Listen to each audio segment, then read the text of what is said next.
All right. Welcome back, fellow TFFL owners, to your weekly TFFL webcast. It's Wednesday, December 1st, 2021. Welcome to December. We're looking back at week 12, looking ahead to week 13 for the first year ever. Week 13 is not our final week of the year. We still got 2 more weeks in the regular season here. I'm tempted to say lots of things have settled all of a sudden because they have. We know some teams are now definitely out of the playoffs. We have a team that has clinched the playoffs. But we have 3 big games on tap this week. We have 3 divisions still that are basically tied. 2 divisions where there are 2 teams indeed tied, playing each other this weekend to break those ties. We have a 3rd division that is separated by a half game. Those 2 teams playing this week and probably playing some very meaningful games in week 14 as well to settle that. Quick news and notes, headlines at the top here. Boba Fett's now on a 6-game winning streak, the longest streak in the league. Couple big injuries at the running back position worth flagging here. Dalvin Cook out. Hank, as a Vikings fan, you know better than I do. 3 weeks. Yeah. Brutal. It's going to be a couple weeks for sure. Yeah. And Dalvin, he gets nicked up like this. He does. Runs hard, dude. He runs hard, and we'll see. And the Vikings, the problem is that they're fading, and I'm not sure how much they're going to try and rush him back into action. We'll see. Madison's a capable backup, but yeah, yes. they're not just fading; they're also in a very good spot for there's 7 NFL teams getting into the playoffs in each conference now. True. The Vikings, I think, are they're alive. Yeah, they have a chair still. Yeah. So Dalvin Cook out for at least a few weeks for the AMPAC, which is really more significant when Russell Wilson was out for a few weeks and somehow the AMPAC are still 9-3, managed pretty well. But Russell Wilson hasn't been very good since coming back. And you lose Dalvin Cook for a few weeks as well. The AMPAC, big week obviously coming up this week and big weeks ahead in the playoffs. I think Cook will be back, for the TFFL playoffs. I think so. Christian McCaffrey, on the other hand, done for the season now on IR for the 2nd time and not eligible to come back. The Beavers on a little bit of a run, and we talked about them recently as a team suddenly shaping up at the right time. But I think, as we said on the webcast, McCaffrey obviously is the key.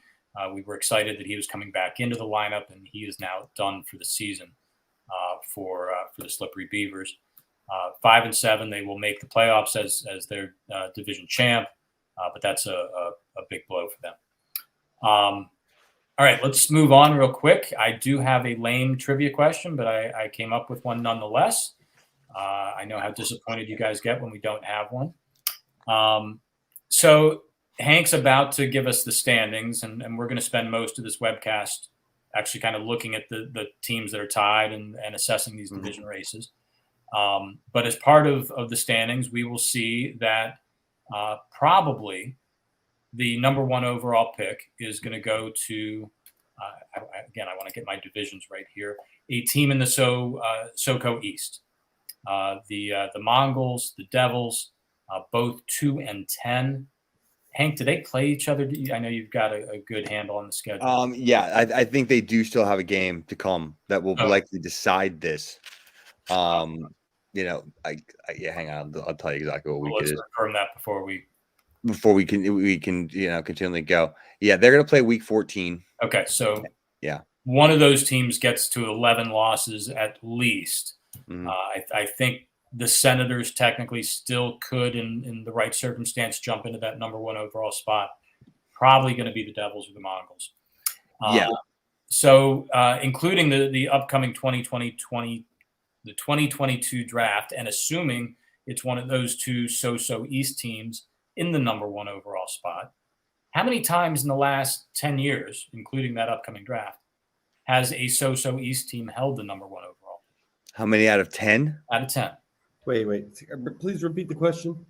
How many times in the last 10 years and we're including the upcoming draft in those 10 years.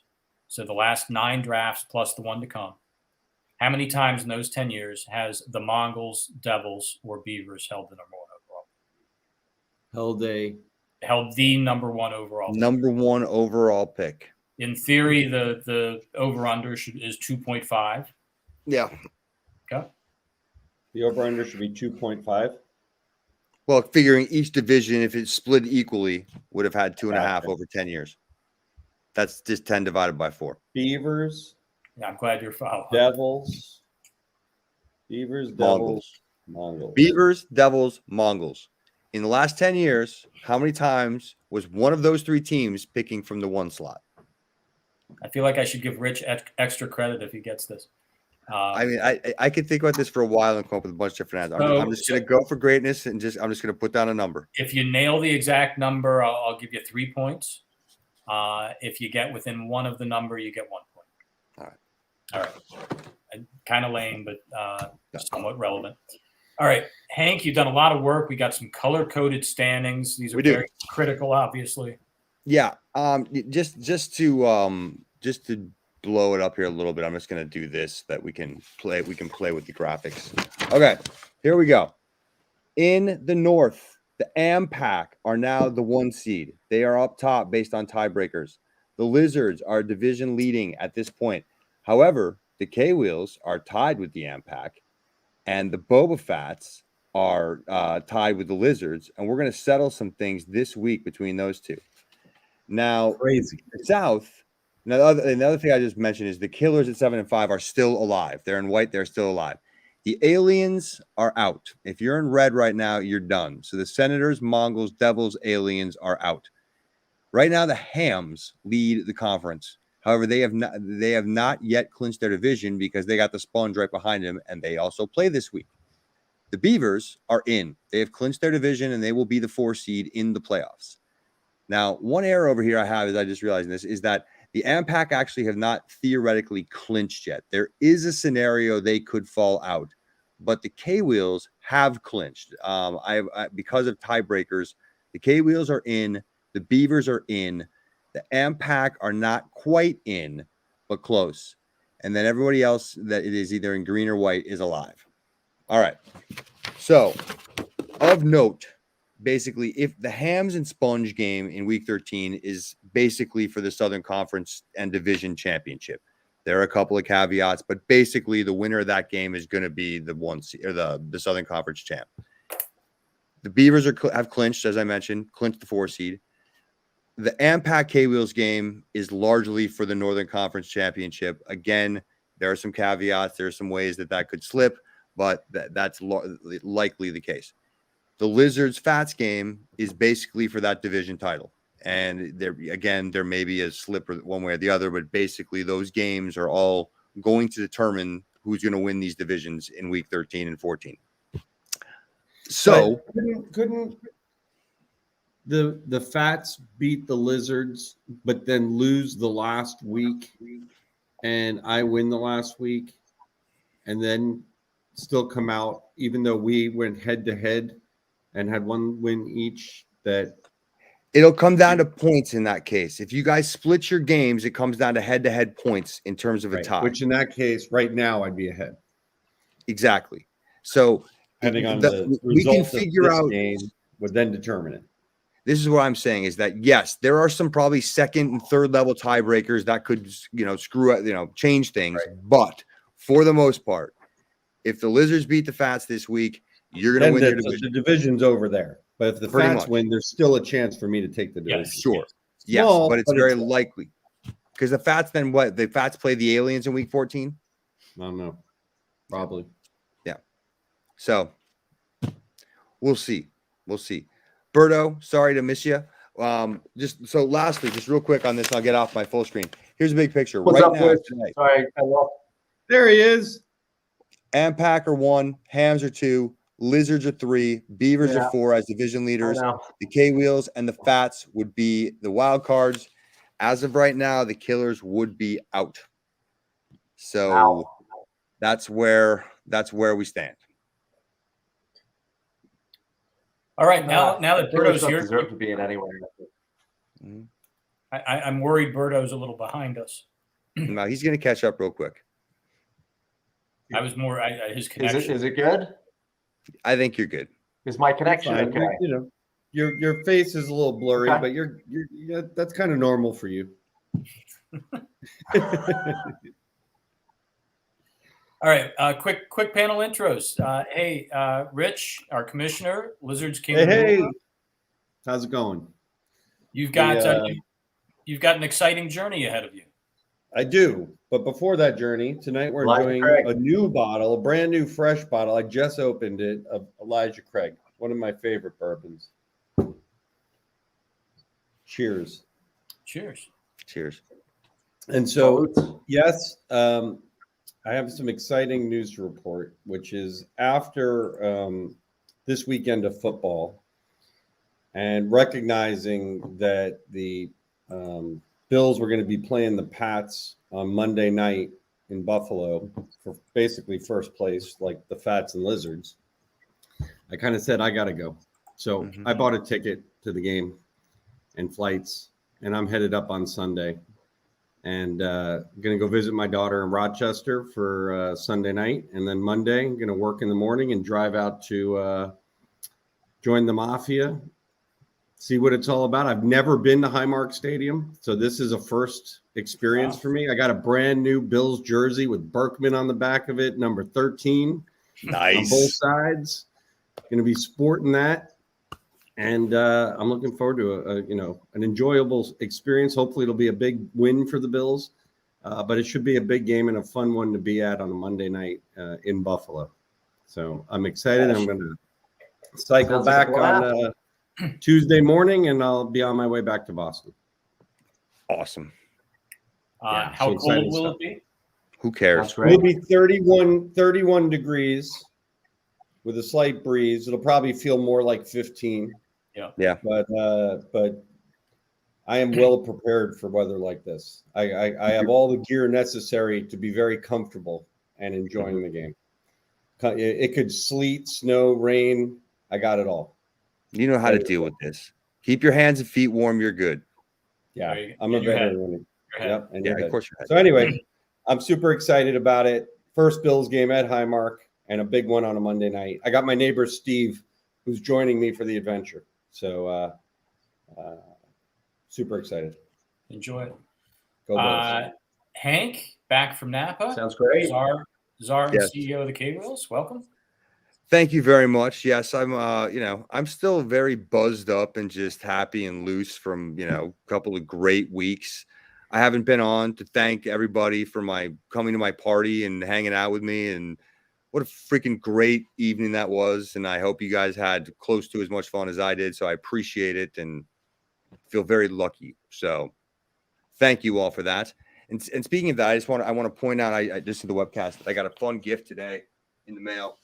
And I'm just sporting. This is my first ever real actual bobblehead, the ceramic ones that really go. And it's Mark Messier, along with the I got a gift set that's a bunch of collectors signed memorabilia, a puck, a book, a Rangers photo guide thing from Messier. And I need to thank our commissioner, Mr. Berkman, for that. And I'm very excited as a Rangers fan to have these fun pieces. So the Rangers is something we share, Hank, Awesome. and I'm thrilled that you dig it and enjoy in good health. Of course. So, well, thank you to all for great fun with birthday. I had a great time in Napa. Missed the webcast. I did watch. Sorry that you guys had the technical issues.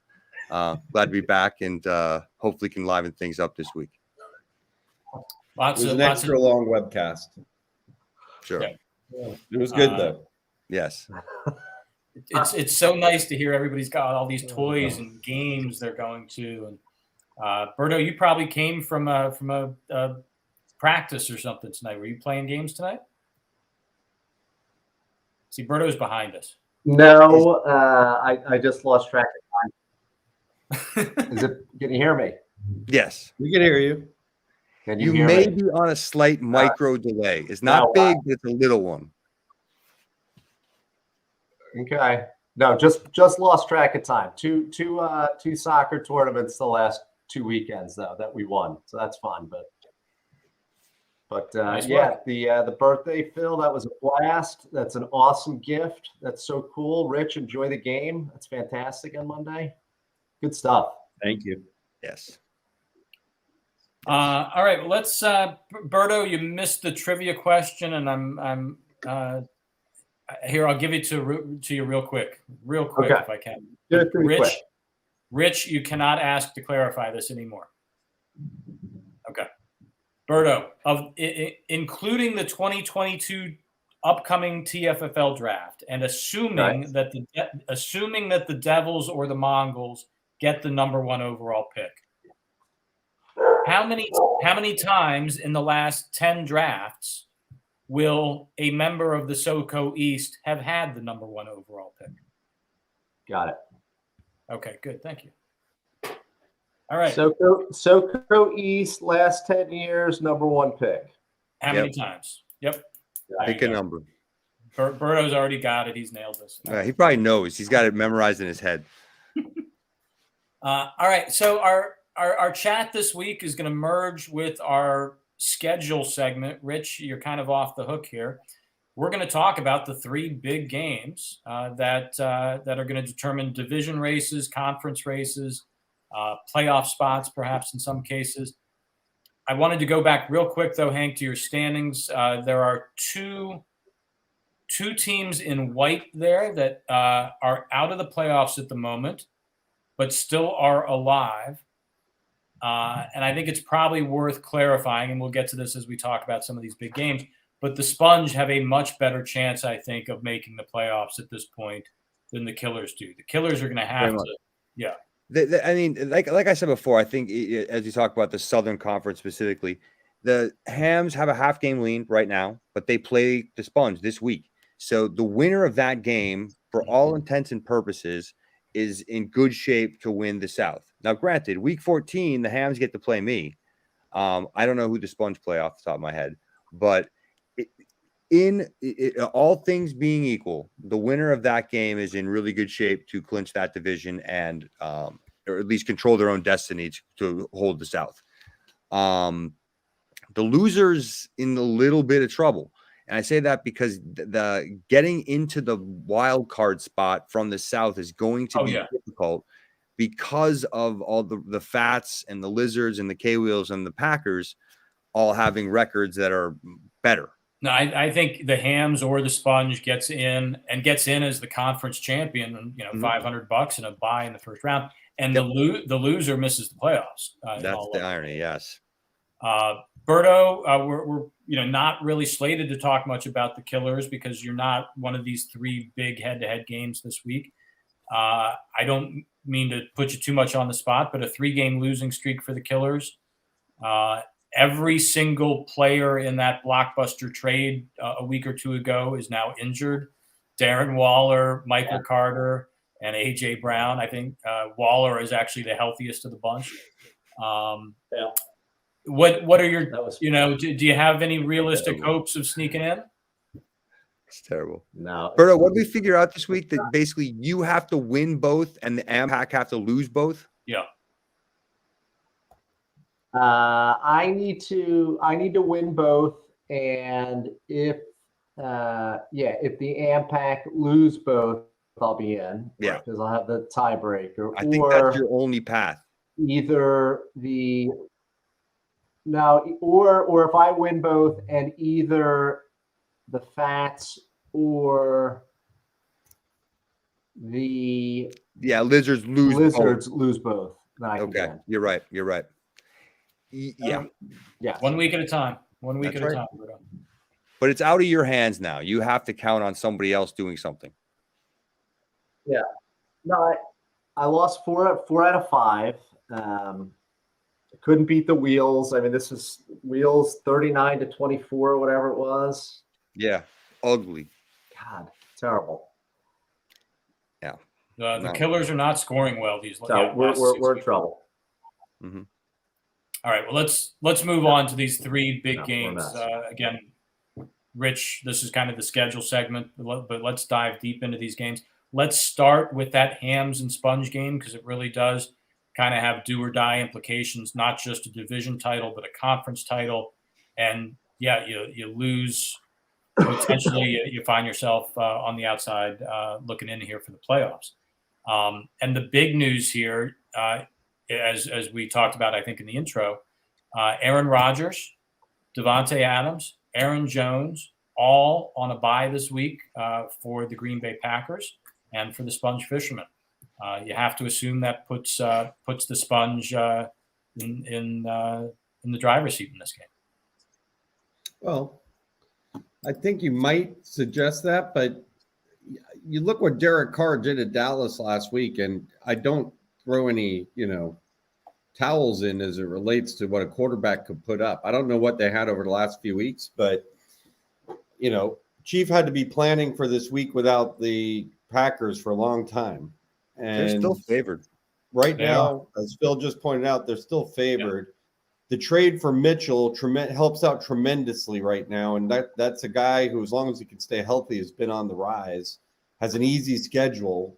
He is a playoff run running back pickup if there ever was one, right? And then, obviously it hurts him that Ingram got hurt and really hasn't amounted to what he hoped for. And then he's got, Landry on a bye as well, so even a backup receiver.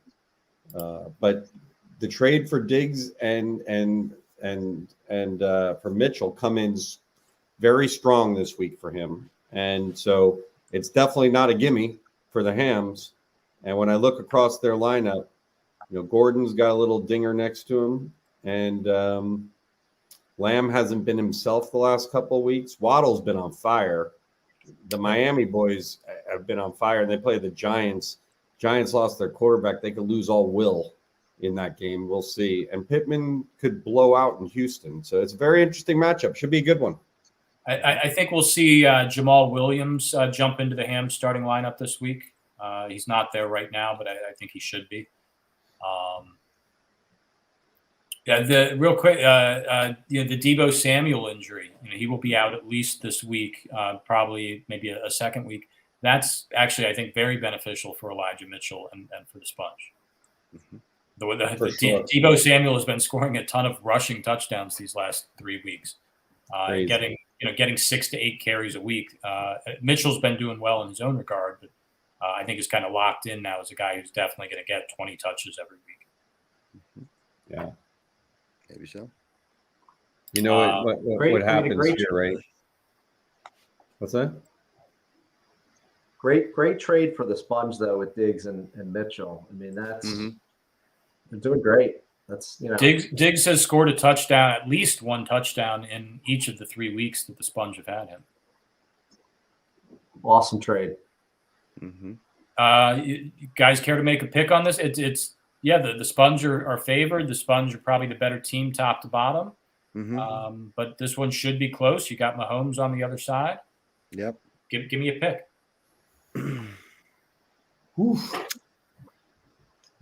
It's tough. I got the Sponge. I think it's going to be close. If Kansas City goes off or Miami goes up, Miami's playing the Giants. They could go off and that could Gaskin. That's what I'm just saying.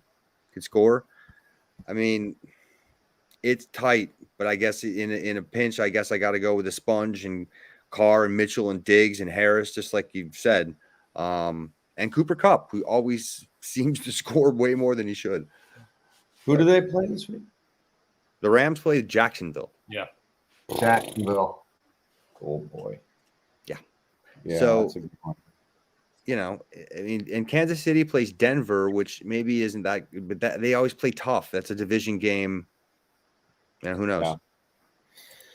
Yeah. Well, I tell you, the Bills got some decent defensive people back this week, which is going to help them stuff up that run in New England a little bit. That's what they got to hope for.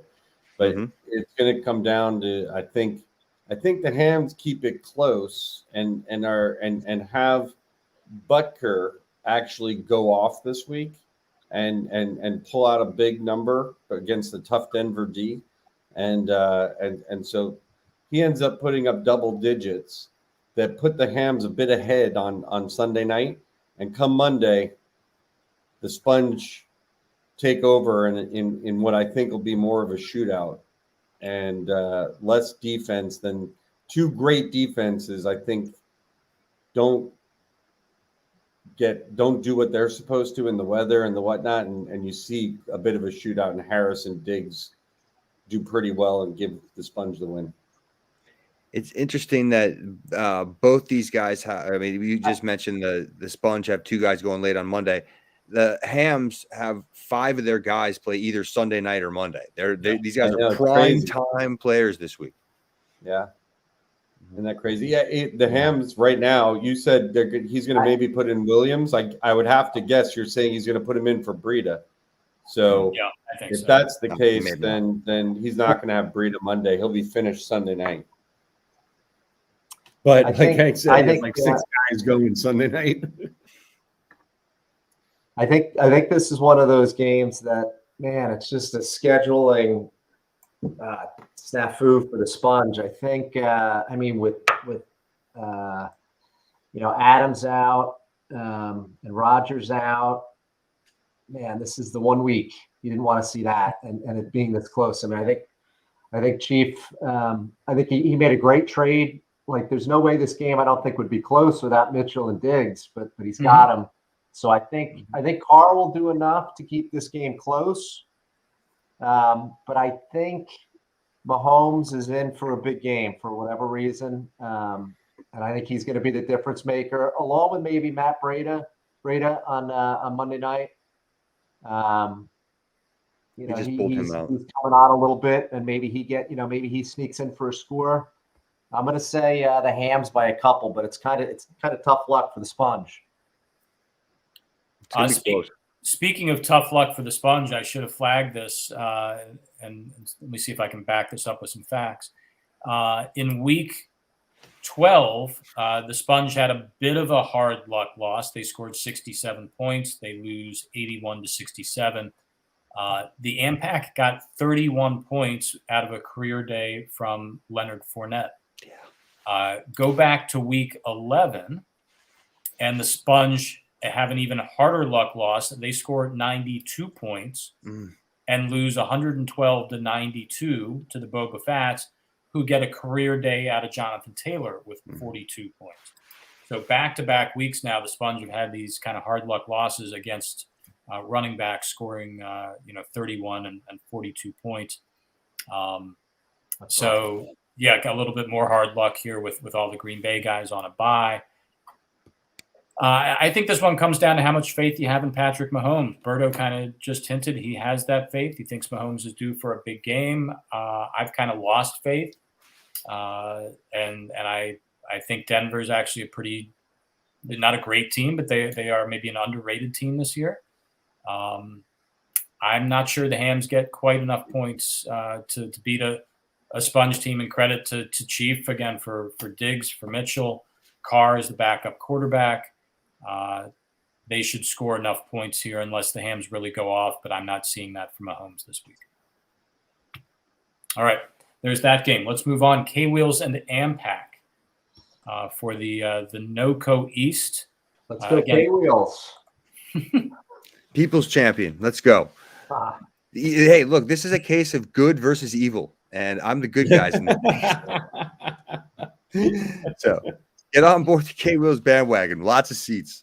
The AMPAC, we've said, have had issues at quarterback with Russell Wilson being injured, being ineffective. Daniel Jones not an option. Tannehill doesn't have weapons these days, and yet the AMPAC have been scoring points. The K-Wheels have not. No. K-Wheels have been bad for the last several weeks. We have not scored more than 70 points in like 5 weeks, and have been lucky. Like this past week, Berto and I should be embarrassed. I mean, neither of us should have won. But yeah, that was a pretty pathetic score.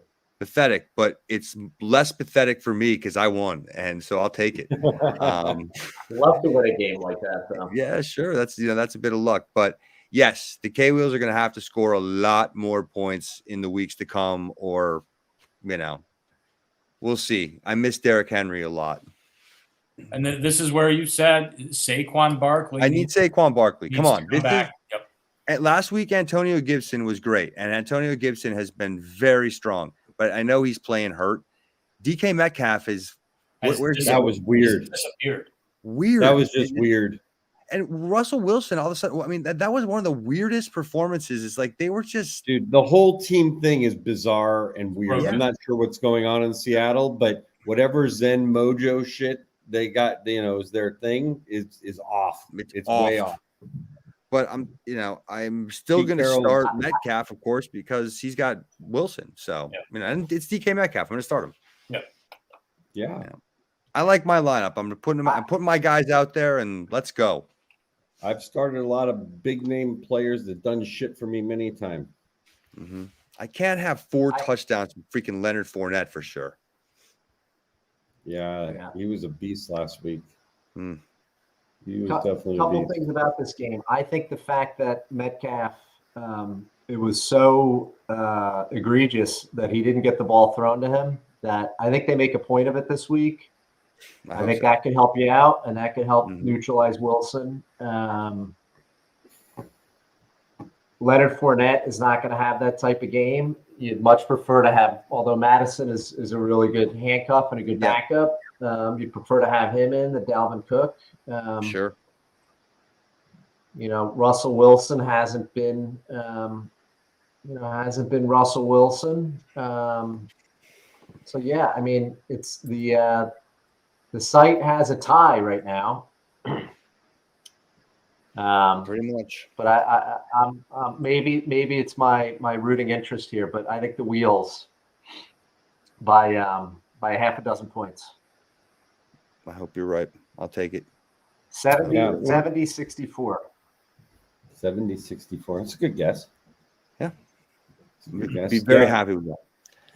So when I look at this and I just run up and down what I see, there's no question the Wheels have the advantage at quarterback, especially facing Atlanta versus San Francisco. I mean, that right at the top of the billing here, there's at least a touchdown given. So if Ralph somehow overperforms there, that'll be his best hope in a good matchup. Now, the whole thing with Elliott is troublesome, in terms of the quote unquote new role that he's had to adopt this year that they've talked about.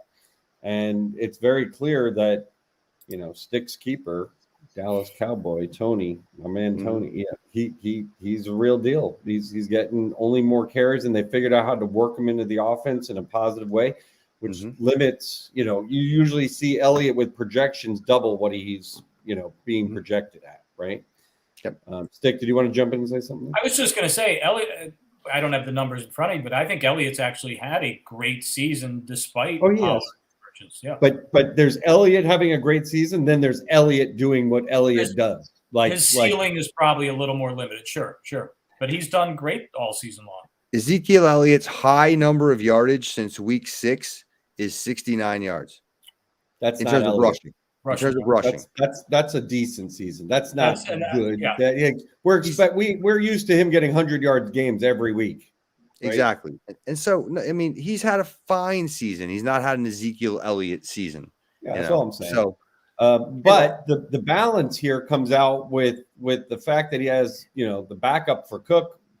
Mattson has a great matchup in Detroit, although Detroit seems to play everyone within a point or 3 points. So I'm not sure what happens there, but I would look at that favorably the same way I would look at Jefferson to have a big day for Phil against Detroit. But again, wacky things go on in the NFL, right? Yep. You got to worry about Fournette. There's no question that if he's having another big game and Brady doesn't want to get more points, but I think he wants to help Gronk break the record, so he might be chucking the ball more. I hope so. I think he's been Brady, a little quiet Brady last week or two. Brady doesn't want to see Fournette with 3 rushing touchdowns again this week. He's going to want to chuck the ball. That's what I'm thinking too. Brady's going to get his this week. And going back to the Elliott thing, the fact that that's on Thursday, you had all of the talk earlier in this week that he, they're going to rest him. He may not play. And then they came out and said, no, he's going to play. And actually even Jerry chimed in on that. But it'll be interesting to see if they manage it. This is a great matchup. Mm-hmm. This is a great matchup. I think. So I think if somebody goes off and has a really unique day, it's going to have to be counterbalanced by the other guy. I think you may end up with a nice surprise out of Pitts that puts you over the edge. I'm going to give the edge to the K-Wheels, and I'm going to predict it a little maybe higher than Berta, where it's like 74 to 69 K-Wheels. It's going to be close. The other key, I think Elliott playing on Thursday night is one key, and Phil, I just checked the numbers. You're right; he's not been doing very well the last month or so. He was getting a ton of touchdowns earlier in the season, and he's not even scoring touchdowns quite as much right now. No. So Elliott playing on Thursday night, I think, is one key. Is he going to do anything at all? A second key, I think, is does Metcalf do anything to offset Wilson? And then I think the third key that I don't think anybody has mentioned quite yet, Thielen versus Jefferson. They've kind of been going back and forth, having big games, one or the other. Jefferson's turn this week. I think it may be Jefferson's turn, and I think that may kind of be the key this week. If one of those guys has, a 20-point game, the other one only has 3 points, that could be a big swing. I'm going to give it to the K-Wheels here by just a couple points. I think the AMPAC have a good top to bottom lineup. But again, if I don't think Mahomes is going to score a ton, I'm not sure Tyreek Hill has a big game over here. Tom Brady probably is due to come back and have his good game. K-Wheels by just a couple in this one. And indeed, they're favored, I think, 52% here. All right. Third big game of the week. Our division, Rich, the NOCO West. Yes, sir. Boba Fett and the Lizards both coming into this game tied at 8-3-1. Who won the first game between you guys? I did. The Lizards did, yeah.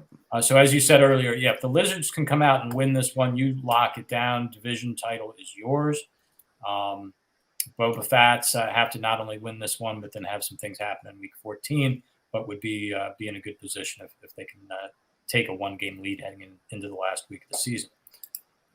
Rich, any big lineup decisions for you at this point?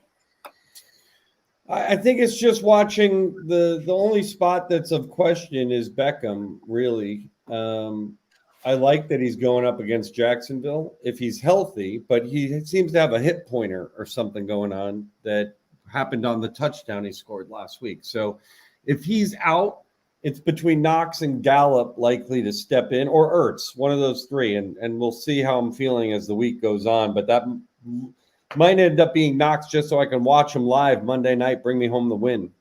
Sure. So that, I won't let that play into the major factor. But if Beckham right now is my choice to play against Jacksonville if he's healthy. Because I think Jacksonville really has to turn on the Jets and do something, or else they're done themselves. They're done. So outside of that, I don't think I have too many other major decisions to make. I think I have some okay matchups. They're not great. They're not terrible in terms of what I see across the board. I think they have, when it comes to these guys and their willy-nilly scoring stuff, I think they have Dak underrated here in a big way in their projections. So I don't pay much Taylor. I don't pay much attention to that. But I think the big worry I have is Taylor going up against Houston. And then if Carlson puts up 20 again, then it's over. I don't know. Kicker puts up 20 like that on Thursday night, right? Whew. Yeah. That's a tough way to start. Yeah. I'm not so worried. I think Tampa Bay could do okay job with Patterson. I'm not so worried about Smith going off, but hey, it's the Jets, so he could put up anything could happen there. Higgins has turned things up for him. He's got Williams turning things up for him at the right time. Herbert's a little schizophrenic, and he's playing a tough Cincinnati team, so we'll see how that plays out. Hopefully a lot of that goes to Eckler.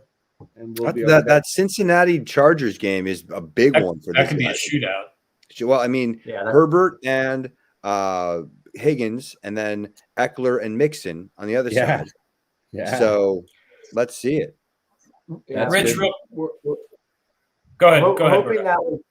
hoping that one's a shootout, but Mixon's been awesome and a lot of teams running on the Chargers. So Mixon could be in line for Dude, another Mixon is big day having there, his but, career year. either way, I think if it's whether it's a huge high, like there's going to be, I think Herbert and Eckler and Mixon they're all gonna put up big points. I think one way or the other in that game. So. Yeah. If you told me at the start of the season that I'd have the league's leading running backs, I wouldn't have believed you. Your running back core right now is probably the best in Looking the good. TFFL. The way they are playing right now. Yeah. Every time I look up, Eckler is in the end zone. And a good trade last week. We forgot to mention that for Knox. Oh, right. Who put up 13 for you last week? That was great. He did. I was kind of surprised when I looked at this that he wasn't in for you. I mean, I know Beckham scored too, but I have a feeling by the time over the next couple of days that Knox will find his way into your lineup. But he'll want to load up from that game so he can watch it happen. So just go ahead and put him in now. Beckham isn't going to play. Why would you put him in? He's hurt and he sucks anyway. You guys are absolutely right. Knox is in the lineup. Good. Knox is in. Way to go, Berto. Yeah. Impact on the TFL webcast. We give impactful insight. If you had looked earlier, I had Knox in there, and then I was messing around and I took him out just for sort of play. But I still, like I said, I like Beckham against Jacksonville. Although Jacksonville has had its moments on defense. It's tough. It's nice to have that Monday night. If I'll have Knox, the Bills, D, and Bass all going. Karmic. And he has the New England D, right? Fats has the New England D, which makes it kind of fun too. I think the way your running backs are playing right now, I really think the Fats need Jonathan Taylor to have another 3 or 4 touchdown game to win this game. I like the Lizards in this one. The Fats have won 6 straight games, we said, right? They've been rolling. They've been scoring a lot of points. 20 out of Carlson is not something they can count on. We just talked about how Mahomes has not been great, so that probably impacts Kelsey. And, Javonte Williams is in that same game, so we'll see if that Chiefs-Broncos game is big. I think it comes down to Herbert and what he does. And if he's able to light it up a little bit, that puts some pressure on it. If that doesn't happen, I think the Lizards have got a lot of guns going. Prescott, Mixon, Eckler, as you guys all talked about, all playing great. I like the Lizards, but I think that the Fats wild card is if Herbert could go off and Taylor, as we know, could go off. I think it's another great game. I give the Lizards a slight edge. The Fats had, I'm looking at last week, besides Carlson, that 20, they had 1, 2, 3, 4, 5 guys in double digits. Devontae Smith didn't do anything, and Goddard didn't do anything. I think I don't know if Goddard is Williams. That was Williams' best week of the entire season. By the way, last week was Williams' best week of the entire season. He generally puts up 2 to 4 points. My point there was that he got 1 point out of those 2 Eagles last week, but Goddard's going to be out because he's got Kelsey in. And actually, Devontae might be out too because he's sick. But I think they're going to get something out of Devontae against the Jets. Patterson has looked great. I think this is going to be a high-scoring game, and I think the winner is going to have to get into the 80s. We will go 85-83 Lizards. How about that? All right. I'm humbled. We'll see. I'm not going to make any prediction on this game. I just want to win. It's all 3 of these games are legit, toss-ups. They could you could see it going either way in all 3 of them. This is fun, right? This is what we're doing. Yep. And so again, it'll settle a couple things, but we're back here for week 14. I think we're still going to have maybe not so many head-to-head matchups, but still a lot of big games in week 14 that may decide some division and conference titles. Will certainly decide those final wild card spots. One final question for all of you, and just kind of a lightning round, 10 seconds each. Without naming your own team, this really does feel like we have some parity of sorts. I don't feel like there is a dominant team right now. Without naming your own team, who is the Pac Bowl favorite right now? The Lizards. That's tough. I will go Lizards. That leaves it to me. Yep, just picked them in this game. Yep. Man. Although I would say Lizards, or I gotta say Lizards and Sponge / because if they get the Sponge is who I was looking at with the trade that they made. If the Sponge I'll go Lizards, Sponge. Yeah, my fear with the Sponge is they got a tough game this week with the Hams, and the Hams have. Oh no, I'm right there with you. But when I look at their lineup of who they traded for and what their strength is of their team, and I look at the injuries across the league with some of the other teams out there, including yourself, Hank, I see them as the strongest favorite, sort of powerful top to bottom lineup that could take it if they get into the playoffs. They have to beat the Hams this week. If they beat the Hams this week, they're the most dangerous team out there. If they don't, they'll have made a lot of trades and we'll have an awesome team that will hopefully be good next year. Right? Sponge are a fascinating. Yeah, I mean, they right now, let's get this right, are 6-5-1.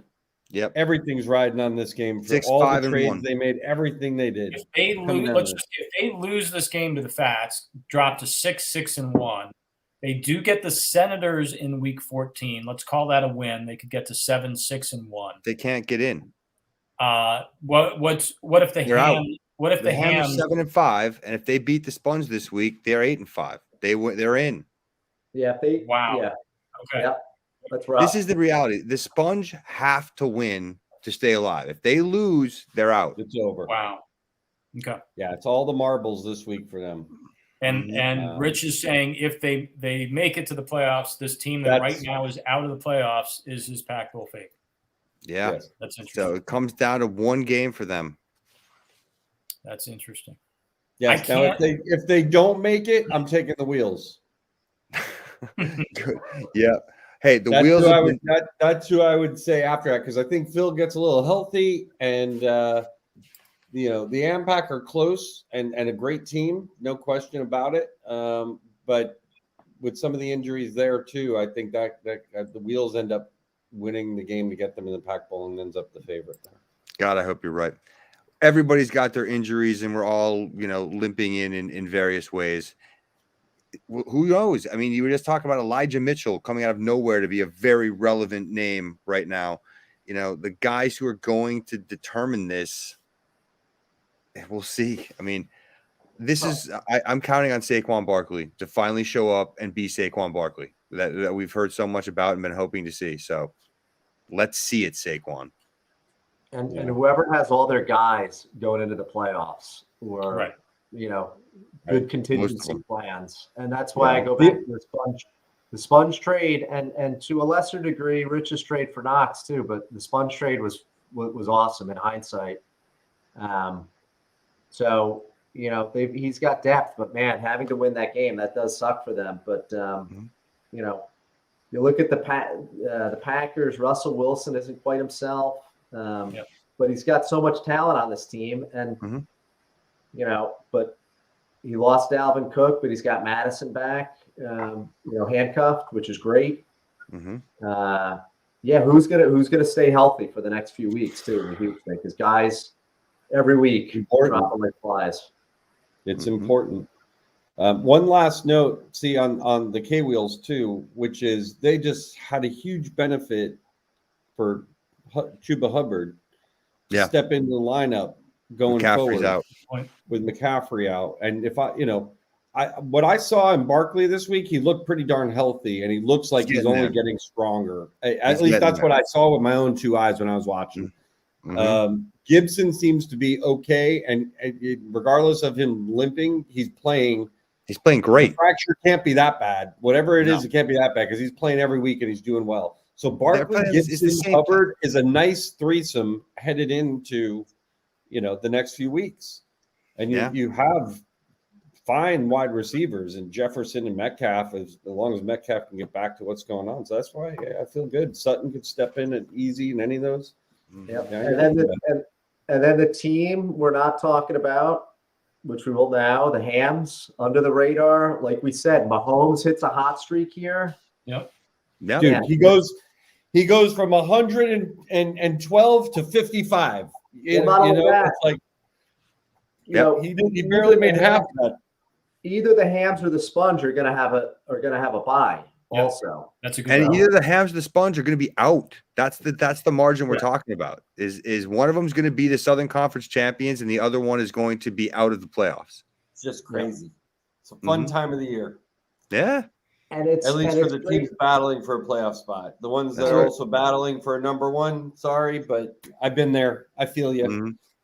And I hope you're still enjoying fantasy football as much as I did when I was 1-9 or whatever I was. Actually, And the other- Ale. Go ahead, Bert.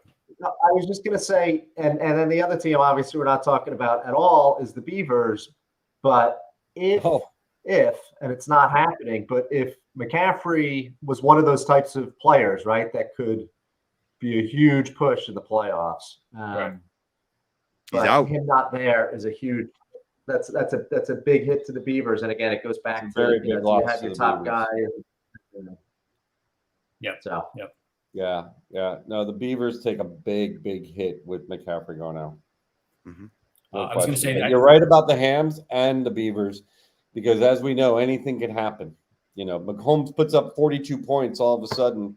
Doesn't Yeah. matter. They can what beat the other anybody. team did.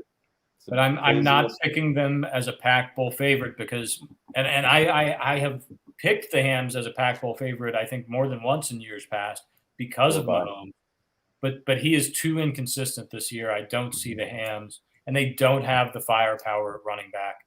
I don't see them winning even 2 playoff games to win the Pac Bowl.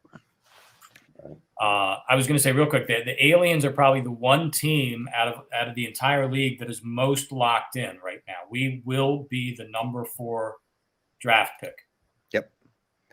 There's That's no pretty way much you can guaranteed. get to 1. There's no way you can. You're number 4. I don't think You I can't can get 1, 2, or 3. I Right. mean, Got yeah. it. I think I am firmly locked into the 4 spot that is correct. for what that is worth. All right, let me give you a trivia answer, and we'll wrap up here in under an hour for the first time in a while. yes, Berto, I can't read that at all. 3? 3, 4, 5. All right, the correct answer is going to be 4. Yes. Oh, Hank got it. Good job, Hank. And my Nice quick work. narrative on this is I assumed the answer actually would be more than that. I mean, it is more than you would expect for any division, but I came down. I was thinking like 6. I'll go under. Yeah. so the Devils or the Mongols will have the first overall pick in 2022. Let me get my evidence here. Last year, That's what I probably left out in my head. last year, last I year wasn't even. Get Najee Harris last year. to the Beavers. The Beavers also had the first overall pick in 2019. So 3 times in 4 years here, it will be. Yeah. But the Mongols actually, you have to go all the way back to 2013. That is when they contributed one time to this. Okay. Yeah. 9 years I ago. missed the fact that we were including 2022 in that as well. So Well, yeah, that was the I knew preface. it, but That was I the still whole. didn't calculate That it. was the preface. All right. It was quickly crafted. I missed that somehow. I think it was a brilliant question. Nice Would I get job. 107 points for that? Wait, let me Well give you your done. points. Let me give You your got- points. 1 point. I think you got No, because he was You got- awarding points for being within 1. You got 3 Yeah. for that, and it the other was- guys each got 1 point, There you You go. got 1 point. Oh boy. which will All right. tighten things up here. Okay. 25 for Berto, 18 for Hank, 17 for Berkman. Yeah, Berto's way ahead on some bullshit questions. Right, he got that were worth crazy way too many One where he points. got like 12 points for Yeah. something. I don't know what it was. This lead of Berto's is highly know. suspect. Like the questions or do the scoring. Yeah, it's okay. It's okay. I didn't All write right, those. Hank and I know. There's an asterisk. We know. It's all right. We know. It's okay. Berto knows too. He knows. All right. Well, hey, I hope everybody had a great Thanksgiving weekend. Again, welcome to December. More holidays to come. Rich, forgive me. Is Hanukkah underway? It is. We're in night 3, I think. Yeah, 3 or 4. You got yourself a nice gift. I did going to the Bills game. I cannot wait. Well That's done. a great excited. gift. That's a great gift. That will be the last night of Hanukkah. Perfect. Great way to celebrate a festival of lights. It is. I hope for a big gift of a Bills win. All right, send us And some a Lizards pictures. win. A Bills and Lizards Bills and win. Maybe Lizards. on a Knox touchdown. Make it happen. There you go. Or a Bass field goal. Or a Bass field goal. Or a Knox touchdown on special teams. That would even be better. That would be something. Yeah. Is that a 10-pointer? A fake field goal thrown from Tyler Bass to Dawson Knox, getting the kicker pass, the tight end reception, and the defensive touchdown points. Wow. And the extra point. That would be And insane, actually. That would That would be the most points ever scored in a fantasy play. on one single play. Yeah. On one single play. Right. Mhm. A fake Field goal where the pass kicker to Knox, throws the pass to throws the Knox. touchdown, and you get the special teams touchdown on top of that. Correct. And the extra point. And the extra point. You'd be scored Yeah. 3 touchdowns on one play. What would that tally? 19 points Yeah, 19 points. on one play. Right. Yeah. That's Plus any yardage that Knox might get on Well, that. it'd be 1 yard because it'd be the extra point, right? Or Well, no, no. or sorry, it'd be a fake field goal. Yeah, so if it was a field goal from I like don't think they say, get the yards for that. Oh, no, it's a passing play, just like oh, absolutely, they get it. They get the yards. Oh, for would that. it? So Well, But then he's would not it going count to as get 60 yards. He's not Oh. going to get 60. no, but call it a 20-yard passing play, and Knox gets another bonus. Gets another yardage point. Now we're up to So- 20 points. Now we have 20. unless it breaks 100 and then it's 2. All right, we're off the rails now. All right. Good luck with that. Yes. Yeah. Send us some pictures, Rich. We'll be looking for it. 4th row behind the Bills, right? Nice. Yeah, it's sort of like if you're looking at the Bills bench, I'll be on the right, like meaning if I'm looking at the field, I'll be on the left side of the Bills bench, Mhm. at right up between the 40 and the 50, right? Nice. Basically. All right. We'll look for you. Yeah, send us some pictures. Enjoy the game. Thank you. Bundle up. Good. Yeah, What's that? layer up. Bundle up. Yep. Oh, bundle bundle up. up. Thank you. Mhm. Got all the right gear. Good luck to all these teams in these big games this week. We'll be back here in a week talking about our final week of the regular season. There will still be lots on the line next week, but we will probably settle a lot of things, or at least get teams positioned the way they want to be heading into week 14. Some teams like the Giant Killers may be out by the time we talk next week. Or very much alive. May still be hanging by a thread and maybe at a point where, they're, win and get in. It's been a great season. Again, we're sitting here week after week after week, and these divisions keep getting tighter and tighter or staying locked. The Fats and the Lizards just keep winning. K-Wheels and the Ampac doing the same. Now these have been great races, and we'll see a lot of great head-to-head action this weekend. Good luck to everybody. Back here in a week. Take care in the meantime, guys. Go K-Wheels. Good night. Good night, gentlemen. Go Well Bills. done. Go Lizards. Go K-Wheels.